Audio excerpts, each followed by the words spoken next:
Hi everyone, it's Bernadette Wagner. I'm here with Dr. Ryan Gabriel. Today is Walking to Wellness Wednesday, a joint project between Primetime for Women and Meritus Health Family Medicine Residency Program.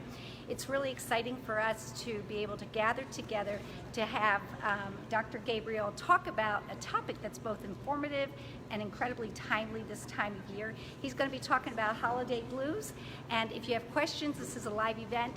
You can post your questions and Dr. Gabriel will answer them in real time or get back to you. But also, I wanted you to know there's a longer interview with Dr. Gabriel on the same topic that's posted both on Primetime for Women Facebook page and also on our website as well. So Dr. Gabriel, thank you so much for being here, and I'll let you take it away. Thank you for having me. Sure. Hi everybody, I'm Dr. Gabriel, and thank you for letting me talk to you for this very important talk.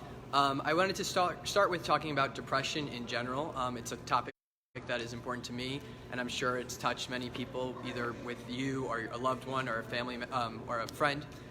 So the first thing that I wanted to talk about was differentiating depression and sadness. Sadness is a very normal, healthy emotion. It's okay to have sadness. The thing about depression that would differentiate it is if you're experiencing a certain set of symptoms for more than 2 weeks and you have not been able to resolve them on your own.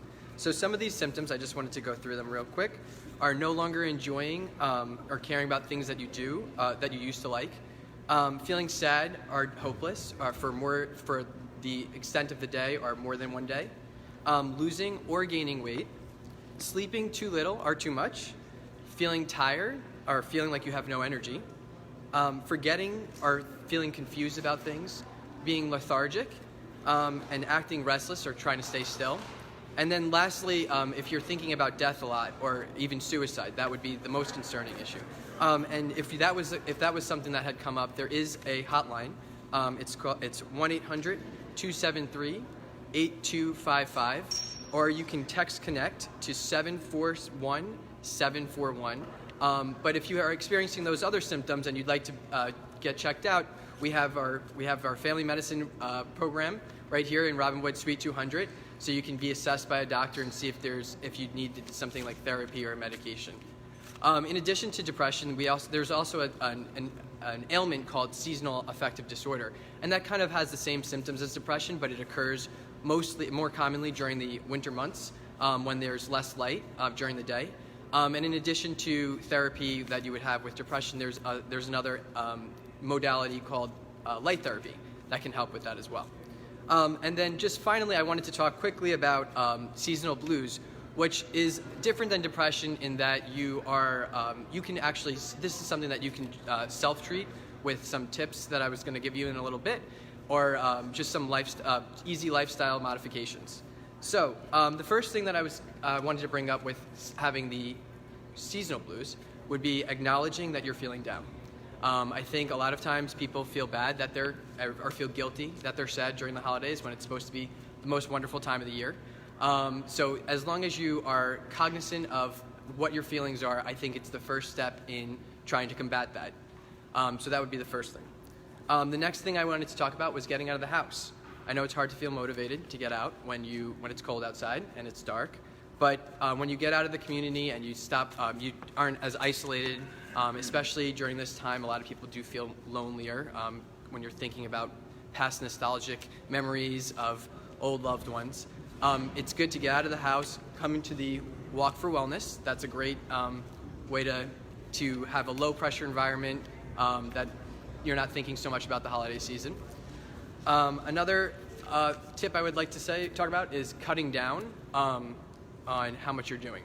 So I know coming from a family of 6, my mom was the one that was cooking for all of us, cooking for the entire family, baking. She had a lot of presents to get, and she was really good at decorating the house. But I do think that as we're getting to the holiday season, if you feel like you're a little bit overwhelmed, we don't necessarily need to have as many gifts giving if we can have a discussion about maybe a gift exchange instead, or maybe cutting down on the amount of decorations you're putting up for that year.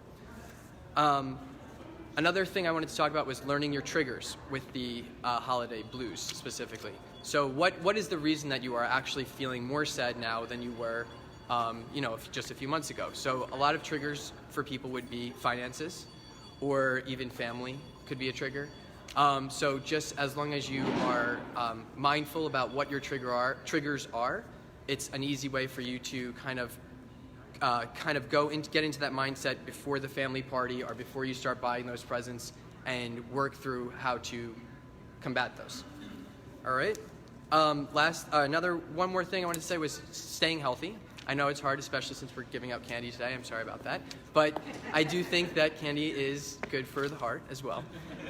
So staying healthy, I know it's very easy to make excuses when you're shopping and baking and decorating, that there's no time for the gym, there's no time for these healthy meals. But keep those in mind, and it will actually give you the more energy during the season as well. Also, understand what you can't control. I actually just saw, again, for the 800th time, Frozen with my nieces and nephews, and they have that anthem there, Let It Go, which I think might cause my seasonal blues because I hear it so many times. But I also think it could be a good anthem when you are just feeling overwhelmed and feeling like there's so many things that you need to do.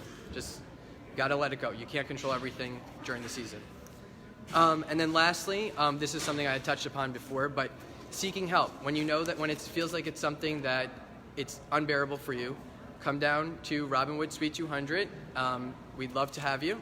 Join the family. So that's it. And Ms. Wagner? Well, let's give Dr. Gabriel a round of applause. Thank you for sharing that. I just wanted to say that Meritus is doing this incredible job of providing an opportunity for us to gather, to connect in real time, to make those connections, and also to walk and talk. So they do this not only here, but they serve the community in lots of many other ways. There's a 55 up lunch and meal once a month. Check it out. Check out their website for some of the other ways that they really make a difference in our community. Now, before we go, I'm going to see if I can turn this around and wish everybody a happy holidays. Happy holidays, everybody. Happy holidays. Thanks for being here, and now you get to join us for our walk and talk. Thanks so much.